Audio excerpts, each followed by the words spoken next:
یہ سب کو انسٹرکٹ کیا ہوا ہے کہ مثال کے طور پر ایک آدمی بینک میں کام کر رہا ہے تو اس کو ساتھ وہ ہیلپ کرتے ہیں، ٹرین کرتے ہیں، گائیڈ کرتے ہیں، کائنڈ آف انسٹرکٹ کرتے ہیں کہ اس کے ساتھ ایک اسکل اور سیکھے.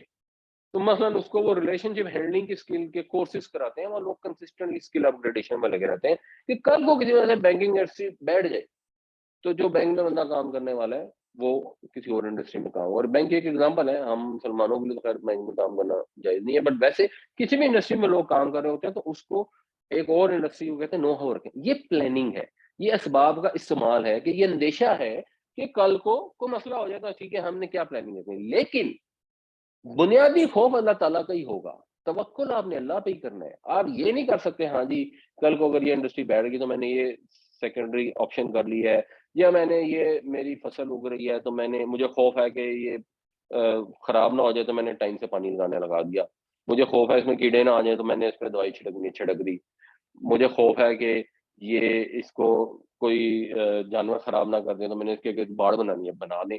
یہ تو اسباب کو استعمال کرنے میں تو کوئی ایشو نہیں ہے، لیکن اصل خوف اللہ کا ہی ہوگا کہ کہیں ایسا نہ ہو کہ اللہ تعالیٰ کی طرف سے کوئی آفت ایسی آ جائے جس کی وجہ سے میری فصل خراب ہو جائے. تو اللہ پہ ہی توکل کریں گے، اپنی ایفرٹ کر کے اونٹ کا گھٹنا باندھ دیں گے اور اس کے بعد اللہ تعالیٰ کے اوپر ہی توکل کریں گے. تو اسی سے ڈریں گے اور اسی سے امید رکھیں گے. یہ جو طرز عمل ہے یہ خوبصورت طرز عمل ہے، یہ احسان کا طرز عمل ہے. احسان کیا ہوتا ہے یہ ہم ایسے ڈسکس کر چکے ہیں. حسن یحسن، جس کا مصدر ہے حسن، ہم سب کو پتا ہے حسن کا مطلب ہے خوبصورتی. تو حسن وہ خوبصورت ہوا، اس سے باب افعال ہے. احسن یحسن احسانا، اس نے خوبصورت کیا. یعنی باب افعال اور تفعیل دونوں میں جنرلی کیا ہوتا ہے، جو 3 لیٹرڈ ورب ہوتا ہے وہ 3 لیٹر جو بھی کام ہوتا ہے اس کو کوئی اور کے کرنے کے معنوں میں استعمال ہوتا ہے. تو حسنا وہ خوبصورت ہوا، احسنا اس نے خوبصورت کیا. خوبصورت کیا، اپنا ہر عمل کے اوپر نظر رکھی کہ وہ اتنا خوبصورت ہو کہ اللہ تعالیٰ دیکھے. تو فرمائے کہ میرے بندے نے خوبصورت کام کیا ہے. جب آپ اللہ ہی سے ڈرتے ہیں اور اللہ ہی سے امید رکھتے ہیں تو پھر آپ خوبصورت عمل کرتے ہیں، یہ احسان کا سٹیٹس ہے. اور جو خوبصورت عمل کرتا ہے، باب افعال کا جو فائل ہوتا ہے اس کا وزن ہوتا ہے مفعل، جیسے مسلم. تو اسی طرح احسان کا فائل ہے محسن، محسن ہے خوبصورت عمل کرنے والا. تو ان رحمت اللہ قریب من المحسنین، بے شک اللہ کی رحمت محسنین کے قریب ہے. جب آپ اپنے رب کو پکار رہے ہیں گڑ گڑا کر، اس کے اندر عاجزی ہے، تکبر نہیں ہے، صرف اسی کے ساتھ آپ نے لو لگا لی ہے، صرف اسی سے ڈر رہے ہیں، صرف اسی سے امید رکھ رہے ہیں، کسی دیوی دیوتا کسی غیر مرئی ہستی کا آپ کو ڈر نہیں ہے، تو آپ اللہ سے جڑ جاتے ہیں اور اسی سے امید رکھتے ہیں. وہی آپ کا مولا ہے، وہی آپ کا مرجع ہے، نہ اس کے علاوہ آپ کو خیر دے سکتا ہے، نہ کسی شر سے بچا سکتا ہے. تو پھر آپ اس رستے پہ چلتے ہیں جو خوبصورت عمل کا رستہ ہے، جو خوب کاری کا رستہ ہے. اور جب خوب کاری کا رستہ حاصل ہو جاتا ہے تو اس کا نتیجہ یہ نکلتا ہے کہ اللہ کی رحمت محسنین کے قریب آ جاتی ہے. قیامت والے دن تو ڈیفینیٹلی مل جائے گی، اور قیامت بھی قریب ہے، دور نہیں ہے. جتنی انسان کی زندگی ہے، جیسے ہی موت ہوگی اگلے لمحے اس کی تو قیامت شروع ہو جائے گی. یا تو اس کو قبر کے اندر ہی جنت دوزخ کی نعمتوں اور عذاب کا مشاہدہ کرنا پڑے گا، اور یا اگر وہ نیند میں چلائے گا تو جیسے اٹھے گا تو قیامت ہوگی. تو قیامت تو بہت ہی قریب ہے. اور بہت امکان ہے کہ اگر آپ خوبصورت رویہ اختیار کریں تو دنیا میں بھی آپ کو اس کی رحمت ملتی ہے، بے پناہ رحمت ملتی ہے. اور آپ دیکھتے ہیں کہ عام طور پہ پرسکون لوگ وہی ہوتے ہیں جو اللہ کے ساتھ لو لگاتے ہیں، جو اسی کے ساتھ کنیکشن رکھتے ہیں. تو خود بخود وہ پرسکون ہو جاتے ہیں. پتہ لگا بزنس فیل ہو گیا، یہ ہو گیا، فلاں ہو گیا، بھائی فوت ہو گیا، جو بھی ہو گیا، ان کو پتا کہ ہاں جی اللہ کے کام ہے، اللہ پر توکل ہے. تو خود بخود انسان کے اندر قناعت آ جاتی ہے، سکون آ جاتا ہے، اللہ کی رحمت اس کے اوپر چھا جاتی ہے. تو اللہ تعالی ہم سب کو جو ہے احسان کے رویے پر قائم رہنے کو توفیق عطا فرمائے. ہمیں یہ توفیق دے کہ ہم زمین کی اصلاح کے بعد اس میں فساد پھیلانے والوں میں نہ بنے، بلکہ اس میں اصلاح کرنے والوں میں بنے. اور صرف اس کو پکاریں، اس سے ڈریں بھی، اس سے امید بھی رکھیں، اور اس ہی سے ڈریں اور اس ہی سے امید رکھیں۔ وَلَا تُفْسِدُوا فِي الْأَرْضِ بَعْدَ إِصْلَاحِهَا وَادْعُوهُ خَوْفًا وَطَمَعًا إِنَّ رَحْمَتَ اللَّهِ قَرِيبٌ مِّنَ الْمُحْسِنِينَ۔ اور مت فساد پھیلاؤ زمین میں اس کی اصلاح کے بعد، اور اس ہی کو پکارو خوف اور امید دونوں حالتوں میں، بے شک اللہ کی رحمت محسنین کے، نیکوکاروں کے، خوبکاروں کے قریب ہے۔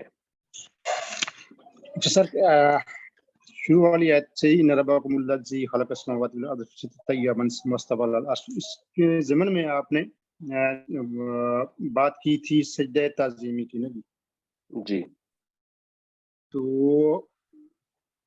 اس کے بارے میں جیسے یوسف میں آتا ہے کہ جب اس کے بھائی گئے اور یعقوب علیہ السلام بھی گئے، اور پھر وہ جو خواب تھا وہ کے سب نے پھر وہ سجدہ تعظیمی سجدے پہ پیرنٹس سمیت جو ہے نا وہ ہو گئے تھے۔ خود حضرت یعقوب علیہ السلام بھی پیغمبر، حضرت یوسف علیہ السلام بھی پیغمبر ہیں، اور سجدہ تعظیم کی بات ہو رہی ہے۔ مطلب ایسا تو ہے نہیں ہے کہ شریعت تو بنا الگ سے، لیکن جو دین تو ایک ہی ہے نا، حضرت سے چلا آ رہا ہے نا، تو سجدہ تو صرف اللہ کی ذات کو ہے نا۔ وہ سجدہ کس سجدے کا ذکر ہے جی وہاں پر؟ یہ پلیز ذرا ایلیبریٹ کر دیں۔ نہیں دیکھیں جی، دین ایک ہی چلا آ رہا ہے، لیکن کچھ چیزیں ہیں جو جن کے اندر ویریشن بھی آتی ہے۔ مثلا ہم نے اسی صورت میں پڑھا نہیں، ہم نے پہلے پڑھا کہ پہلے قربانی کیسے دی جاتی تھی، جو ہم نے حابیل قابیل کا واقعہ پڑھا، تو وہ قربانی آسمان سے آگ آتی تھی اور قربانی کو کھا جاتی تھی۔ اب ہمارے یہاں تو اس طرح قربانی نہیں ہوتی نا، فرق طریقے سے ہوتی ہے۔ پہلے جو ظاہر سی بات ہے، نماز ہمیشہ سے چلی آ رہی ہے، سجدہ رکوع ہمیشہ سے چلا آ رہا ہے۔ ایک سٹیج ایسی ہو سکتی ہے نا جس میں اللہ کے حکم کے تحت کوئی سجدہ کرے، جیسے فرشتوں نے حضرت آدم کو سجدہ کیا تو اللہ تعالیٰ نے خود کہا سجدہ کرو۔ اب وہاں جہاں اللہ کا حکم مانا جائے گا تو وہ بیسیکلی مخلوق کا سجدہ نہیں ہے، وہ حکم کے تحت سجدہ ہے۔ اور بالکل ایسے ہی جیسے ہم کعبہ کی طرف رخ کر کے جب سجدہ کرتے ہیں تو سامنے تو کعبہ ہوتا ہے نا، تو اب ہم اگر کوئی ہندو دیکھ کے تو ایکچولی کہتے ہیں، بلکہ کرسچن بھی کہتے ہیں، کیونکہ وہ سجدے نہیں نہ کرتے تو کہتے ہیں کہ یہ مسلمان جو ہے کالے پتھر کو پوجتے ہیں۔ تو یہ سجدہ جب ہم خانہ کعبہ کے سامنے سجدہ کرتے ہیں تو ہمیں تو کلیئرلی پتہ ہے کہ ہم خانہ کعبہ کو سجدہ نہیں کر رہے، ہم اس ڈائریکشن میں کر رہے ہیں۔ اسی طرح اگر حضرت یوسف علیہ السلام کے والدین نے سجدہ کیا، ویسے سجدے میں جھکنے کا مطلب بھی شامل ہوتا ہے، بٹ ان الفاظ سے محسوس ایسے ہو کہ سجدہ ہی کیا۔ بٹ فرض کریں جھک بھی گئے تو ہمارے نبی صلی اللہ علیہ وسلم نے یہ چیز منع کر دیا کہ جی یہ نہیں ہو سکتا۔ کچھ چیزیں ہوتی تھیں جو پچھلی شریعتوں میں کسی لحاظ سے جائز ہوتی تھیں، ان کی ڈیٹیل یہاں چینج ہوگی۔ تو سجدہ عبادت تو اللہ کے سوا کسی کو نہیں ہو سکتا۔ سجدہ تعظیمی اگر اللہ تعالیٰ نے خود کہیں کہا ہوگا، جیسے فرشتوں کو حکم دے دیا، تو وہ تو ہوا نا، وہ تو اس کو ہم سب مانتے ہیں کہ آدم کے آگے سجدہ کیا۔ ہمارے یہاں تو اس طرح کسی کے آگے رکوع کر کے جھکنے کو بھی الاؤ نہیں ہے، تو ہمارے نبی صلی اللہ علیہ وسلم نے اس کو منع فرما دیا، اس لیے وہ منع ہے۔ کچھ لوگوں نے یہ کیا کہ انہوں نے کہا یہ سجدہ کرنے سے مراد ہے کہ وہ جھک گئے، یعنی ذرا سر جھکا لیا۔ چلیں، اگر کوئی اس طرح بھی کرنا چاہتے ہیں تو کر سکتے ہیں۔ یہ کلیئر ہے کہ ہماری شریعت میں، نبی صلی اللہ علیہ وسلم کی شریعت میں سجدہ تعظیمی کی کوئی گنجائش نہیں ہے، اور یہ سارے فرقے مانتے ہیں۔ یہ بھی مطلب جو علماء ہیں کسی بھی فرقے کے عالم سے پوچھیں گے وہ یہی کہیں گے کہ جی سجدے کی ہماری شریعت میں اجازت نہیں ہے۔ یہ پوائنٹ بڑا وہ مطلب میرے ذہن میں بڑا بار بار گردش کرتا ہے، آپ نے آج مینشن کیا کہ ہماری یہ جو مڈل کلاس ہے، جو ایجوکیٹڈ ہمارا جو طبقہ ہے ملک کا، اور ان میں سے ہماری کچھ، میں بھی اور ہماری کچھ اور فیملیز بھی جو جن کا باہر جانا ہوا ہے، ان میں اکثر مطلب میں نے یہ دیکھا جی کہ اکثریت میرے دوستوں کی بھی، میرے رشتہ داروں کی بھی، ان میں یہ ہے کہ جی وہ مغرب سے اتنی زیادہ مغلوبیت ہے کہ ان کی ہر چیز ٹھیک ہے۔ وہ جس طرح بتا رہے تھے جی کہ ان کی اچھی چیزیں بھی تو چلے ٹھیک ہے، کہ ایمانداری ہے، مساوات ہے، اپنے اندر وہ کرتے ہیں، لیکن ان کی جو اخلاقی چیزیں ہیں، ان کی جو مطلب اور جو چیزیں ہیں، LGBT ہے، پھر ان کا جو باہر جا کے ظلم کرنا ہے دوسرے ملکوں میں، اس کو بھی وہ کہتے ہیں یہ بھی ٹھیک ہے۔ تو یہ کویسچن میرا یہ تھا جی، ہم اپنی ایون ایجوکیٹڈ مڈل کلاس کو کیسے اس ذہنی غلامی سے کیسے باہر لے کے آئیں کہ بھی ان کی ہر چیز ٹھیک نہیں ہے مغرب کی؟ دیکھیں جی، میں تو اسی نتیجے پہ پہنچا ہوں زندگی میں کہ ہر مسئلے کا حل ایک ہی ہے کہ لوگ قرآن شریف پڑھنا شروع کرتے ہیں۔ اس سے فرقہ واریت بھی ختم ہو سکتی ہے، اس سے یہ ذہنی مغلوبیت بھی ختم ہو سکتی ہے، اسی سے انسان کے اندر. اور اللہ تعالیٰ نے بھی یہی حل بتایا کہ یہ اللہ کا پیغام ہے، اللہ کی رسی ہے، اس کو مضبوطی سے تھام لو، نہ تو تفرقے میں پڑو گے، اور اسی سے تمہیں رہنمائی ملے گی، اسی سے ہدایت ملے گی. ہمارے مڈل کلاس کے لوگوں یا ہمارے امیر لوگوں ایکچولی قرآن ہم پڑھتے ہیں زبانی کلامی سمجھے بغیر پڑھتے ہیں، سمجھتے رہیں گے، شیطان حملے کرتا رہے گا، کمزوریاں آتی رہیں گی. یہ بھی ایک شیطان کا حملہ ہے نا، کیونکہ ہم جب ان سے مغلوب ہونا چاہتے ہیں ہم کہتے ہیں ہمیں ادھر ہی جا کے رہ جائیں، وہیں پہ ہماری نسلیں پروان چڑھ جائیں اور ان کے کلچر میں ڈھل جائیں. ہم کہتے ہیں نہیں ان کا کلچر بلکہ ہم سے بہتر ہے تو ڈھل جائیں تو کچھ نہیں ہوتا. تو وہ ہمت اور حوصلہ اور صبر جو ہے نا وہ اسی سے آتا ہے کہ انسان حوصلے سے قائم رہے، اپنی غلطی کو مانے. اچھا یہ بھی ایک آپ جو بات کر رہے ہیں تو وہی ہے، اور ایک دوسری قوم ہے جو اپنی غلطی نہیں مانتی، بیڑا غرق اپنے ملک کا کر دیتے ہیں اور کہتے ہیں نہیں ہم ان سے بہتر ہیں، ان کے اندر کوئی خوبی نہیں ہے. تو دونوں ایکسٹریم میں نہ رہے تو کہاں سے ایسا ہوگا؟ یہ قرآن پڑھ کے ہی ہوگا انشاءاللہ. اچھا سر میں یہ پوچھنا چاہ رہا تھا، قبر کو چومنا جائز ہے کہ نہیں؟ اس میں تھوڑا سا مجھے ڈاؤٹ ہے. یہ اگر کوئی تعظیماً قبر کو چومنا چاہے وہ چوم سکتا ہے کہ نہیں؟ نہیں، سوال یہ ہے کہ تعظیماً قبر کو کیوں چومنا چاہیے؟ سر مطلب اگر کسی کا والد فوت ہو گیا اور وہ تو محبت میں ہے نا، ہاں وہ فرق چیز ہے. جی دیکھیں نا وہ فرق چیز ہے، وہ ایک انڈیویجول ایکٹ ہے. کسی کو اپنے والد سے بہت محبت تھی، وہ جا کے قبر سے لپٹ گیا، بیٹھا رہا، اس پہ اس نے پھول رکھ دیے، وہ اپنی محبت میں کچھ بھی کر رہا ہے، وہ فرق چیز ہے. جس چیز کے رواج پڑھتے ہیں اور دینی جذبے سے پڑھتے ہیں، جس قبر کے چومنے کی میں وہ جو بوسہ دینے کی تعویذ کو بات کر رہا تھا نا، وہ تو دینی جذبے سے دیا گیا نا کہ یہ ولی اللہ تھے، اللہ کے بڑے نیک بندے تھے، تو دینی جوش و جذبے سے وہ کام کیا گیا. وہ بدعت ہے، وہ جائز نہیں ہے. جب بدعت تو ہر بدعت گمراہی ہے. کسی کا بیٹا فوت ہو گیا، کسی کے والد فوت ہو گئے، بھائی فوت ہو گیا، اس کو محبت ہے، وہ گیا وہاں پہ 20 گھنٹے بیٹھا رہا. چلو آپ اس کو کہیں گے یار بس بہت ہو گئی، آ جاؤ دنیا کے کام بھی کرنے، یہ لیکن وہ 20 گھنٹے اس میں کوئی گناہ کی بات نہیں ہے.